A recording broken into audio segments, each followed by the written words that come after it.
like you, maybe, when I'm talking to somebody new, one of the first things that they notice about me, and maybe they say it to me, maybe they don't, is how big of a nerd I am. And at first I was kind of put off by this label, but over time I've come to embrace it in a way I never expected to. Now, I'm a nerd about a lot of different things. Cosmology is one of them. I can watch hours of TED Talks and lectures about cosmology, and sometimes I do. I'm a nerd about meditation. I've been meditating for 6 or 7 years. This process of continually bringing your attention back to your breath. It sounds so simple in theory, but in practice, it's one of the most difficult things and one of the most rewarding things in the world. But the thing that I'm the most nerdy about and the most curious about is something that you probably wouldn't expect. And that idea is productivity. And I don't mean productivity in kind of the really business-like sense where you boil your life down to a spreadsheet and really become all efficient and you fire up Excel to track your life. I mean productivity in the sense of making better use out of what limited time we have every day, so we have more time for the things that are actually meaningful to us. And I was fortunate enough, I've been into this idea of productivity for about a decade, and I was fortunate enough when I graduated university, I received a couple full-time job offers because I was productive up to that point. But I figured if there was a time in my life to do something meaningful with my time, it was then.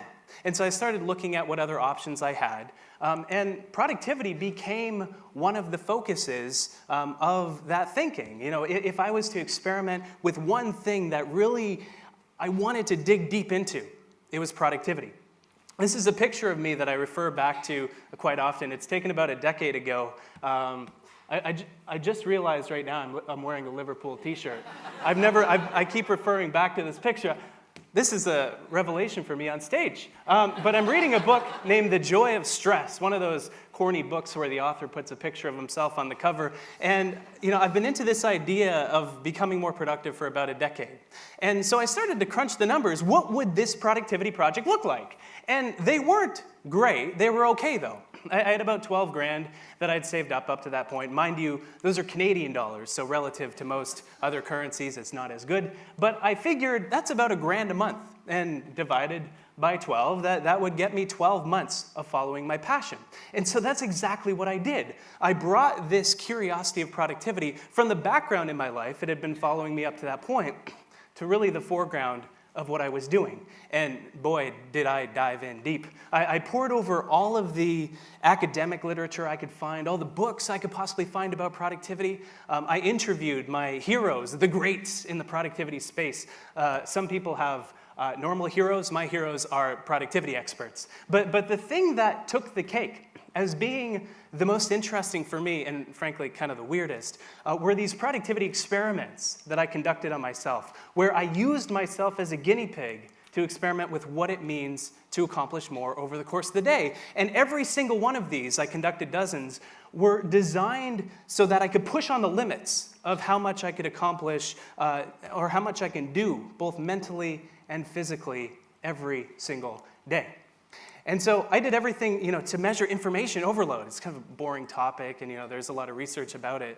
But to measure that and to really test it and experiment with it, I watched 70 hours of TED Talks over the course of 1 week. So 296 TED Talks, while doing things like taking more breaks and taking a siesta and even meditating to see how that impacted information retention. We're constantly connected. I don't have my phone up here on the stage because my girlfriend says it looks bad in my pocket. It's one of those big iPhones. But maybe you're on your phone right now. Managing our attention is so difficult, especially today when we have so many objects of attention that we can focus on. And so to test that, I used my smartphone for only an hour a day for 3 months. And the first few weeks of that were hell, let me tell you. But after that, I felt like I'd kind of cleared a bend and a whole new expanse of focus and creativity and productivity opened up for me. People. I think people are an underrated idea as it relates to productivity. They're the most important part of our life, and so do they affect our productivity? I measured that as well by living in isolation for 10 days, cutting myself off from people, which showed me that People are essential for being engaged with our work and being motivated in our work, but people are also the reason we have productivity in the first place. They're what make it worthwhile. To test working extreme hours, I worked 90-hour weeks for an entire month, alternating between working 90 hours one week, then 20, then 90, then 20. There's this saying that the early bird gets the worm. And so to put that to the test, I woke up at 5:30 every morning for 3 months to see how that influenced my productivity. And I absolutely hated that experiment. It took me 3 months to shoehorn that habit into my life until I realized that I absolutely hated it. I was less productive under these circumstances. And that led me to a lot of curious research on how there's zero connection with your socioeconomic standing and what time you wake up at. It's what we do with the hours of our day after we wake up that make the difference in how much we get done. Fitness is another thing. Elevating our heart rate makes us more productive. It lets us bring more energy to what we're doing. And so to test that, I gained 15 pounds of muscle mass over the course of the productivity project. When I was finished, I was fortunate enough to be able to have been invited to write a book about the productivity project with a big publisher. And so they gave me 30 weeks to write it. They thought that was a really short time frame, but I challenged myself, to write a good book in a smaller amount of time, so I ended up writing it in 24. But maybe the experiment it's kind of a weird one, this one, that takes the cake as teaching me the most about productivity is meditating for 35 hours over the course of a week. I did as much productive work as I could, as much research and interviews and writing during that week as well. But, meditation was this curious interest that kind of snowballed in tandem with productivity. I've been into productivity for about a decade. I've been experimenting with it. But meditation has been in the background as well for the last 6 or 7 years. But when you look at the two ideas, productivity and meditation, they seem to directly conflict with one another. Productivity, of course, we think about it as doing as much as possible, whereas meditation is about not doing much at all. And so, it's kind of tough to admit, but a couple months into the productivity project, I stopped meditating entirely. But when I stopped, so I could focus more on productivity, I noticed that several things began to happen. I became more stressed out, especially in the first few months when I declined those jobs and frankly, nobody was visiting my website. More people visit now, but the only people were my girlfriend, my family, and that was about it. And so it's so easy to be hard on yourself in that process. I became stressed out, and that affected my productivity. I had less energy and motivation because I didn't know when it was time to take a step back from my work to recharge. I became distracted more because I couldn't focus well, and I wasted more time because of that. I became less focused, and so I had to spend more time doing things because I brought less attention to it. I worked more often on autopilot, and this is maybe the idea that impacted my productivity the most. Because I didn't work deliberately on what was actually important, and I worked in response to the work that came my way, I wasn't able to step back and think about what I actually wanted to become more productive about in the first place. And I even gained weight. Meditation and mindful eating were what allowed me to lose about 40 pounds several years ago. I used to look a lot different than I do today, and it's because I became deliberate about when I was eating. Instead of eating on autopilot. And so seeing these conditions were what motivated me to conduct this productivity experiment, to meditate for 35 hours over the course of a week while trying to be as productive as possible in those situations. And so I did sitting meditation, where you, I'm not going to do it, where you sit down on a meditation cushion and you bring your attention to your breath. I did walking meditation where you bring your attention to your feet, and whenever it wanders, you bring it back.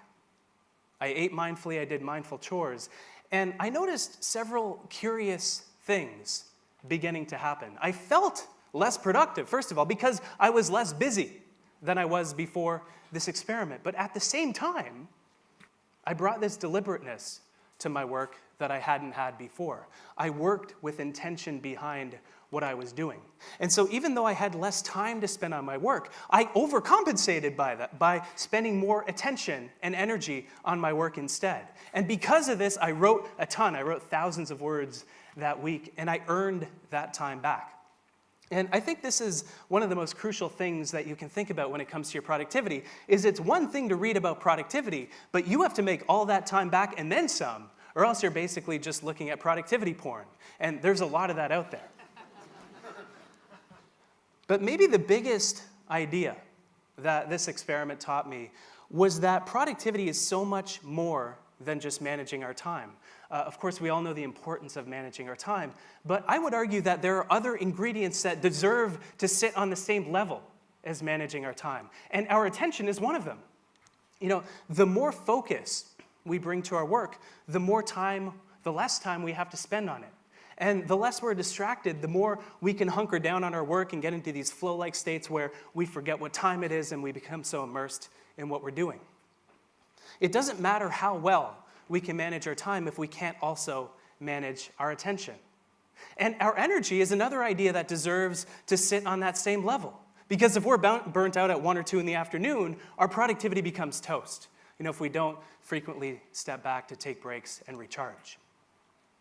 And interestingly, during the project, I found that every single thing I researched or experimented with or interviewed somebody about fell into one of these 3 different categories. And so I think productivity is the confluence of all 3. But more than that, and what this meditation experiment taught me, even though it was a week, looking back, I still get so many little nuggets of wisdom from it, was that it doesn't matter how busy or efficient we are. What matters is how much we accomplish at the end of the day. That's what I think productivity is about. And more than that, it's about accomplishing what we intended to do in the first place. And so if we intend to have a perfectly relaxing day on the beach and put our feet up and recharge and maybe listen to a few TED Talks and totally disconnect, and then we do, I would argue that we're perfectly productive. And the same is true if we intend to have a really business-like day and submit a couple TPS reports, whatever the heck those are, and ace a job interview. When we achieve what we intend to, we're perfectly productive, and the best way to get there is to manage these 3 ingredients of productivity: our time, our attention, and our energy. I want to finish by giving you a few practical ways that fit in with this new way, this more human way, I think, of looking at productivity. So much of the productivity project was this year-long idea of sifting out the stuff that works from the productivity porn, the stuff that doesn't work. And I want to give you 5 to end off with. You ready? I'll do them rapid fire. Number 1 is the rule of 3. And the rule is very simple, and it's a very simple intention-setting rule every day. And here it is. At the start of the day, you fast forward to the end of the day in your head, and you ask yourself, by the time the day is done, what 3 main things will I want to have accomplished? That's the rule. It's so simple, but it's almost stupidly simple, to be honest with you, but it lets you separate what's important from what isn't, and it only takes a few minutes. You don't have to spend hours integrating a complex system into your life to managing what you have to get done. The second one is to do one thing at a time. This is the most important graph you'll ever see as it relates to your productivity. The fewer things we try to do in the moment, the more productive we become, because we don't scatter our attention around in 1,000 different directions at one time. Instead, we channel it with this laser-like focus at one thing at a time. And that forces us to become more deliberate about what we're working on, not only in general, by setting these 3 daily intentions, but also in the moment. Number 3 is a simple one, but it's so powerful as well. And it's to cultivate how much energy you have over the course of the day. And this is common sense advice, but common sense, unfortunately today, when we're busier than ever, isn't always common action. And so doing the simple things like eating well, putting good fuel into our body, and elevating our heart rate a few times every day, and getting enough sleep. Sleep, I see it as this way of exchanging our time for energy. Why wouldn't we want to get more of that? Number 4 is to disconnect from the internet. Something interesting that I found with the highest performing executives that I encountered during the productivity project was that they see the internet as a nicety instead of a necessity. They focus on other things because the internet usually isn't where our most important work lies. It lies in engineering a new product. It lies in doing things that actually change the world. And this is one of my favorite stats as it relates to productivity, the amount of time we spend on the internet procrastinating. When we're connected to the internet, we spend 47% of our time on the internet procrastinating, which is insane. You know, things quite literally take twice as long when we're connected. And so when we disconnect deliberately, especially when we hunker down on one of these 3 daily intentions, we can become that much more productive when we see productivity as how much we accomplish.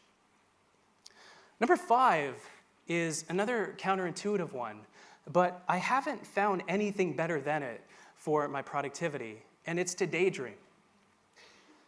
If you think to when your most brilliant light bulb insight hit you, chances are you weren't hunkered down in your work or doing 1,000 things at one time. Maybe you were taking a shower, and then boom, from out of the blue, an idea strikes you, and you have to get out early to find a place to write it down. Maybe you're letting your mind rest and wander when you're on a nature walk, and maybe you left your phone at home. It's in this mode that we connect the dots in our head. There's a constellation of dots in our head that are waiting to be connected, and we need to get into this daydreaming mode to do it. So I think this is, especially today, this is what productivity is meant to look like. It's about this intention. It's about this deliberateness and becoming easy on ourselves as we strive to get there.